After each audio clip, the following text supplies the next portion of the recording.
Welcome to my channel. Subscribe to the channel and listen to my stories every day. The morning started just like any other Thursday. I was hurrying around the house, making sure I hadn't forgotten anything for the day ahead. My wife, Claire, was in her usual rush as well, checking her phone with a slightly anxious expression that I had noticed only recently. I brushed it off, figuring it was work stress. Claire worked at a marketing firm downtown, and lately, she'd been talking about a new project that was demanding all her attention. After a quick kiss goodbye, she bolted out the door. As I followed her out, I spotted her car keys on the counter, right next to her phone. My first instinct was to grab them and bring them to her, but something held me back. An unexplained sense of curiosity took over, compelling me to head toward her car in the driveway. When I reached it, I looked through the windows and saw something sticking out from under the passenger seat. I opened the door and grabbed it, a small, square box. My heart sank as I read the label. Protection. It was a brand we hadn't used in years. This wasn't just a misplaced item, it was a glaring, undeniable sign. I sat there in the car, staring at the box in disbelief, struggling to make sense of it. We had been together for over a decade, had built a life and a family together. I thought I knew Claire inside and out. But this? This was something I couldn't ignore. The day passed in a haze. I couldn't focus on anything, replaying every recent interaction we'd had, searching for signs that I might have missed. Her late nights at the office. The sudden business trips that took her out of town. Even the way she'd become distant, as if her mind was somewhere else. My mind raced with possibilities, each one more damning than the last. Had I been naive? Was I just a convenient fixture in her life while she found excitement elsewhere? That evening, I decided to play it cool. I greeted Claire with a smile, hiding the turmoil inside me. She returned my greeting with a distracted kiss on the cheek before disappearing into the bathroom, where she spent more time than usual. As I waited, I noticed her phone again. Normally, I respected her privacy, but in that moment, I couldn't resist the urge to look.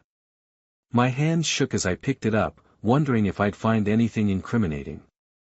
There were no obvious messages, no recent calls from unknown numbers, nothing that screamed guilty. But then, as I set the phone back down, it buzzed, a single message lighting up the screen. Can't wait to see you again. Same place tomorrow. My heart pounded as I stared at it. The message was from someone named Nick, a name I didn't recognize, but from the tone, it was clear this wasn't a casual work relationship. That night, I hardly slept. I lay in bed next to Claire, listening to her steady breathing as 1,000 thoughts ran through my mind. Part of me wanted to wake her up right then and confront her, demand to know who Nick was and what was going on. But another part of me wanted to wait, to gather more evidence, to know the full truth before making any accusations. I decided to wait, hoping that more answers would present themselves soon. The next morning, Claire left early for work. I watched her from the window as she walked to her car, her head down, lost in thought. Once she was gone, I made a plan. If she was meeting someone, I'd find out. I decided to check her phone records, something I'd never done before, but desperate times called for desperate measures. As I scrolled through the call logs and text history, the name Nick appeared frequently, too frequently for it to be just a coworker. And it wasn't just texts, there were missed calls, all at odd hours, hours that lined up with her supposed late nights at the office. With each new piece of evidence, my heart sank further. It was undeniable now. Claire was seeing someone else. I thought back to when we first met, the days when we couldn't get enough of each other, when a simple look from her could light up my day. And now here I was, a stranger in my own marriage, piecing together the betrayal that had shattered everything I thought I knew about my life. My mind raced as I considered my options. Should I confront her right away? Demand an explanation? Part of me wanted to call her right then, to unleash all the anger and betrayal I felt. But another part of me knew that would be too easy for her. She would deny it, twist the story, try to make herself the victim.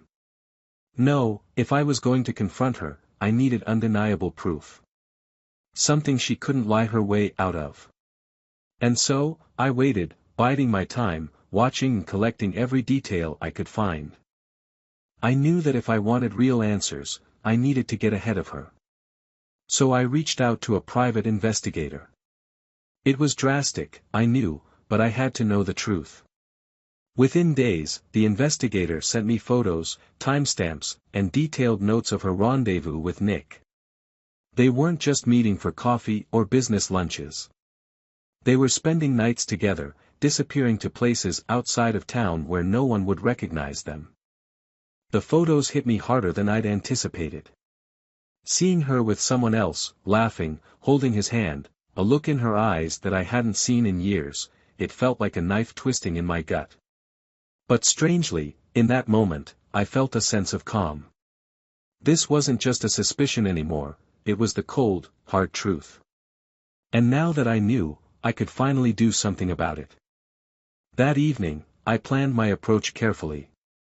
I would confront her, but not in anger.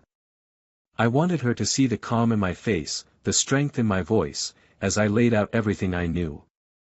I wanted her to feel the weight of her actions, to understand the betrayal she had inflicted on me. And as I waited for her to come home, I felt a strange sense of clarity, as if a fog had lifted and I could see everything clearly for the first time. When Claire finally walked through the door, I was ready. Claire walked into the house with a smile on her face, one that faded almost instantly when she saw me sitting at the kitchen table. I was calm, a stillness around me that felt foreign, even to myself. I motioned for her to sit, but she hesitated, looking at me with an expression somewhere between curiosity and fear. "Sit down, Claire," I said, my voice steady. She took the seat across from me, her fingers twisting nervously in her lap.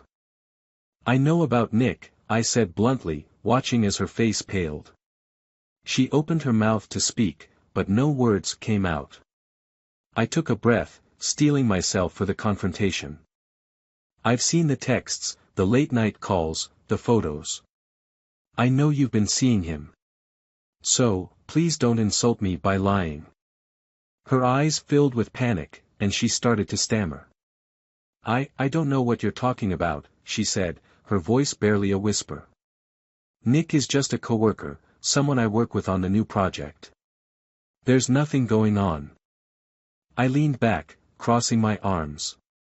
"I have photos, Claire. Photos of you with him, not exactly in work settings. So drop the act. I'm done playing games." The silence that followed was heavy, thick with tension. She looked down at her hands, her shoulders sagging. I could see the struggle in her, the gears turning as she tried to figure out what to say next. Finally, she took a deep breath and looked up at me, her eyes full of guilt. "Yes," she admitted, barely a whisper. "Yes, I've been seeing him. It wasn't supposed to mean anything. It just happened." I felt a surge of anger, but I kept my face expressionless. "How long?" I asked, my voice cold.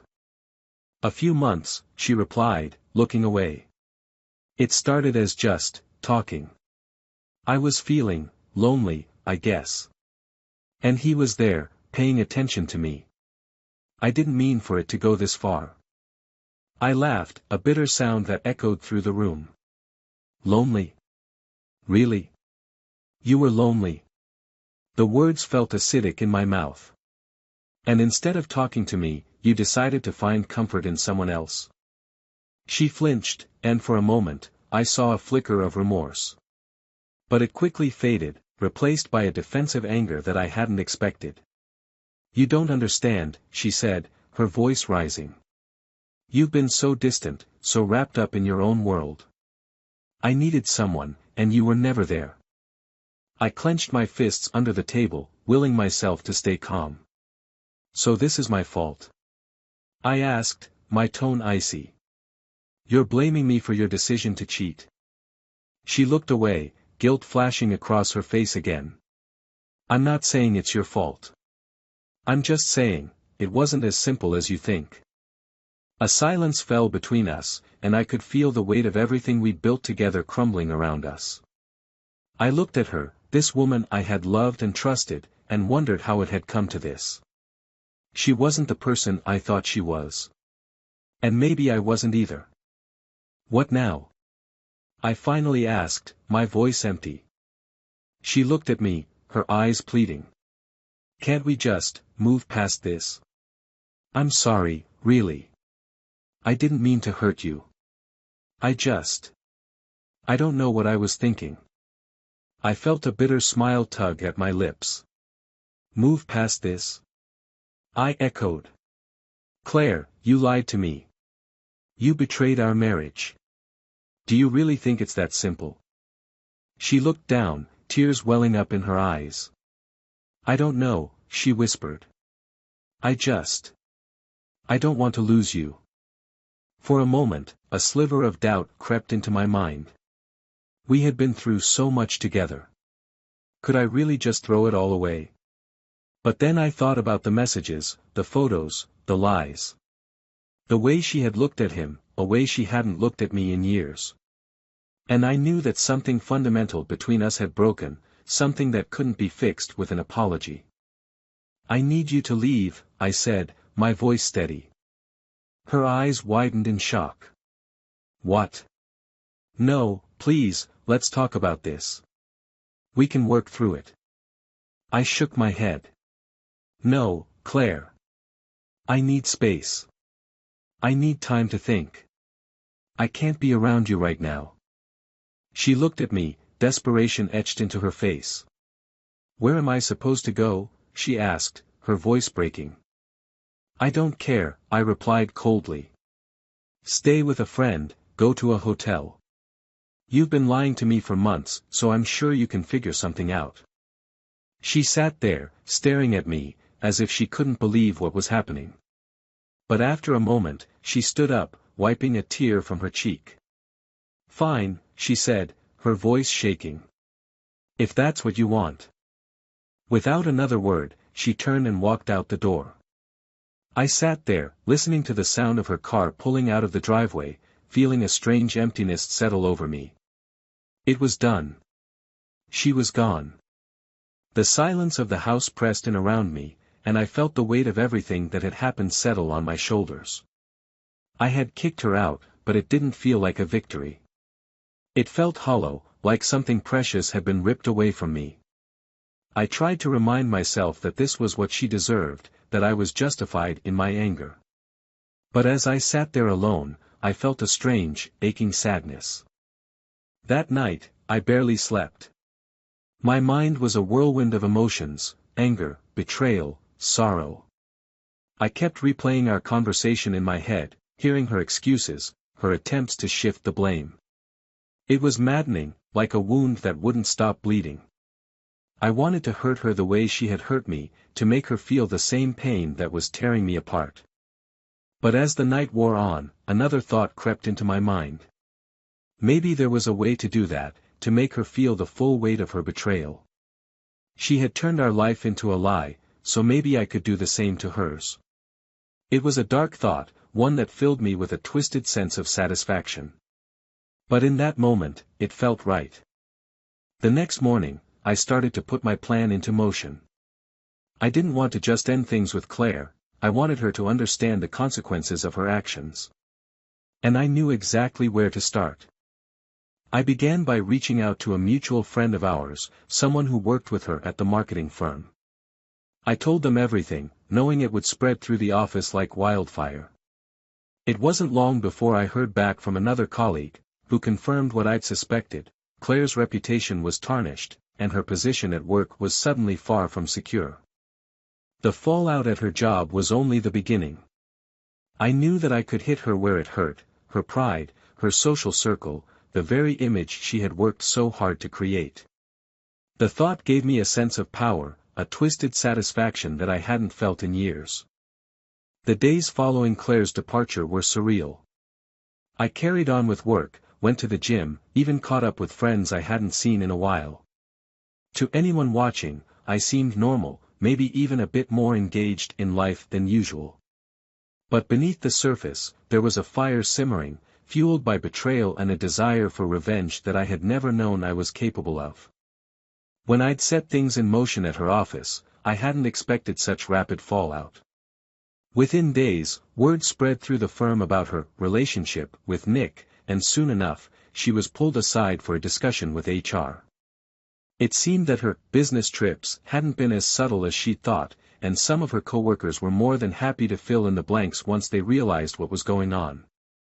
She'd called me multiple times after that, each time her voice sounding more desperate, her messages bouncing from angry demands to teary apologies. I didn't respond. I wasn't interested in her excuses anymore.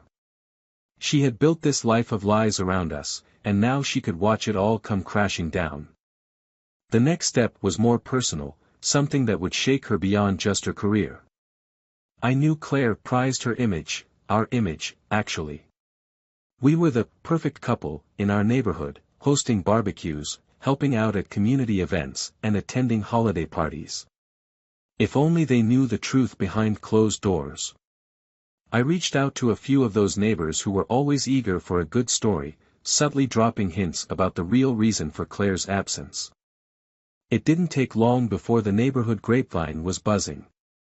Our friends were calling, texting, some expressing shock, others trying to pry for more details. I kept my responses vague, letting their imaginations fill in the gaps. Claire would have to deal with their pitying looks and awkward silences soon enough. This part of the plan was ruthless, but I felt strangely detached, as if I were watching it all unfold from a distance. About a week after I'd asked her to leave, she showed up at the house. I hadn't seen her since that day, and for a brief moment, I felt the old familiarity tug at me, the memories of years spent together. But then I saw her face, tired, strained, carrying a weariness I hadn't seen in her before. It was a reminder of why we were here, of the betrayal that had set everything in motion. "I need to talk to you," she said, standing at the doorway like a stranger. I stepped aside and let her in, watching as she looked around the house with a kind of longing. She was dressed in casual clothes, a far cry from the polished image she usually maintained. She looked vulnerable, almost broken, and for a moment, I felt a pang of guilt. But I buried it quickly. "What do you want, Claire?" I asked, keeping my tone as neutral as possible. She sighed, running a hand through her hair. I just want to understand why you're doing this," she said softly, her eyes pleading. "I know I made a mistake, but you're tearing apart my life, our life." "Why?" I laughed, a harsh sound that echoed through the room. "You want to understand?" "Really?" I shook my head. "You lied to me for months. You had an affair, Claire. And now you're here, asking me why I'm doing this?" She winced, as if my words were physically hurting her. "I didn't mean for any of this to happen," she whispered, her voice barely audible. I was lost, confused. I felt like I didn't matter to you anymore. "Oh, so this is my fault again?" I said, crossing my arms. "You keep trying to put the blame on me, but let's be honest, you wanted excitement, something different, and you found it with Nick. And now that it's come crashing down, you're here looking for sympathy." Her face twisted in frustration. "I'm not blaming you. I'm just trying to explain. I loved you, I still do, but I don't know how we got so far apart." I scoffed. "That's funny, Claire, because I was right here. You're the one who wandered off. You're the one who decided that what we had wasn't enough." She took a deep breath, holding back tears. "I don't expect you to forgive me. I want to know if we can find a way to move past this. For us. For the life we built." I felt a rush of anger, hot and blinding. "Move past this?" I repeated, my voice rising. "Claire, you destroyed that life. You killed it the moment you decided to cheat. And now you want me to just pretend it never happened?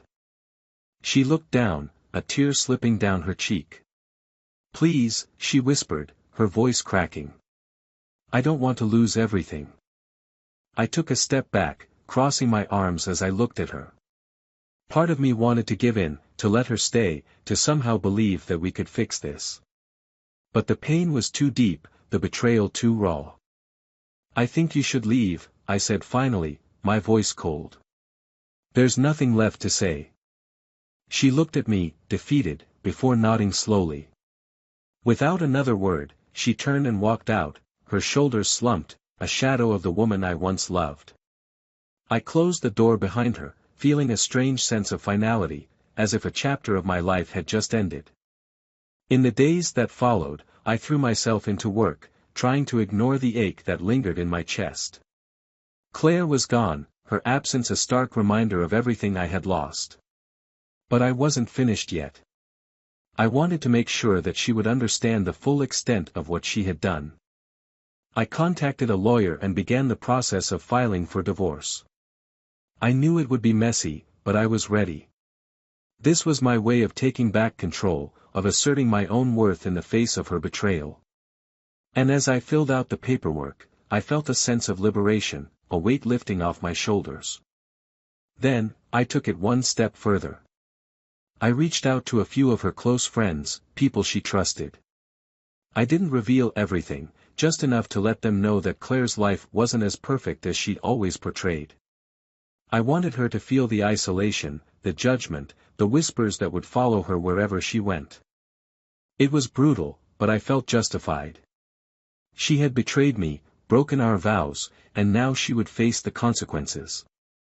And as I watched her life unravel from a distance, I felt a twisted sense of satisfaction. One night, a week later, Claire called me.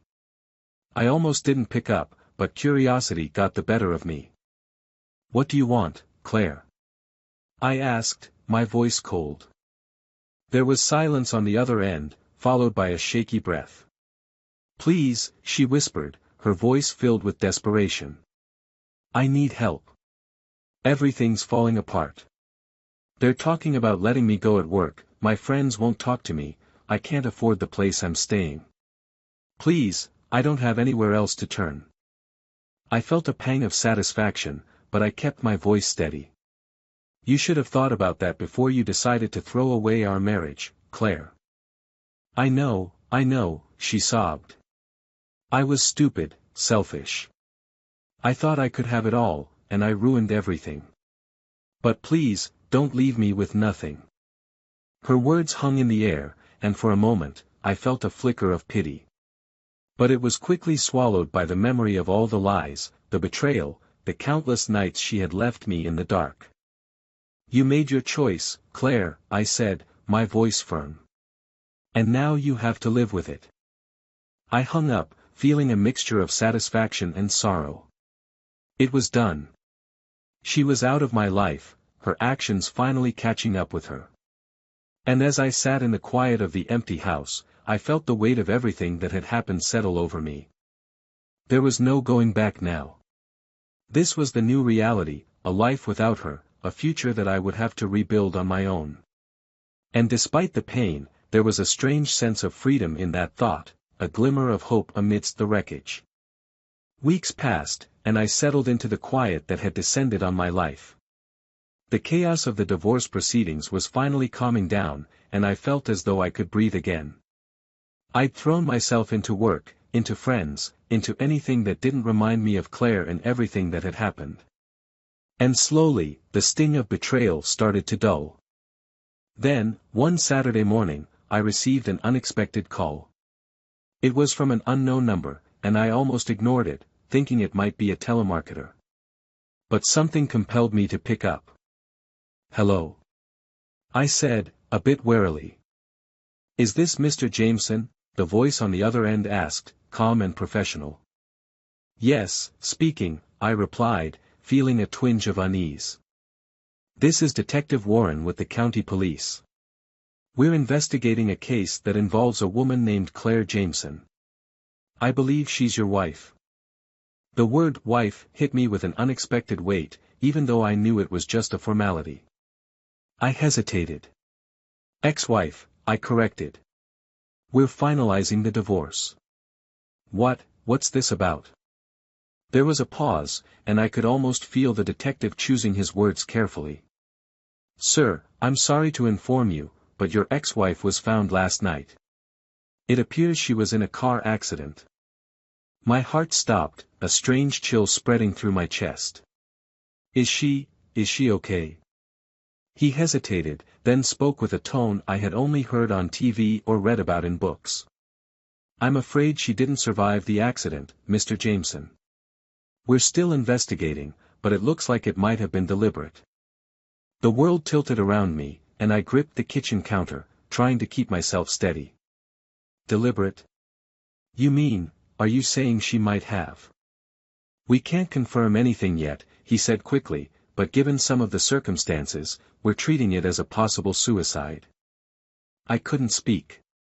My mind flashed back to the last time I'd spoken to her, the desperation in her voice, the way she had pleaded for help.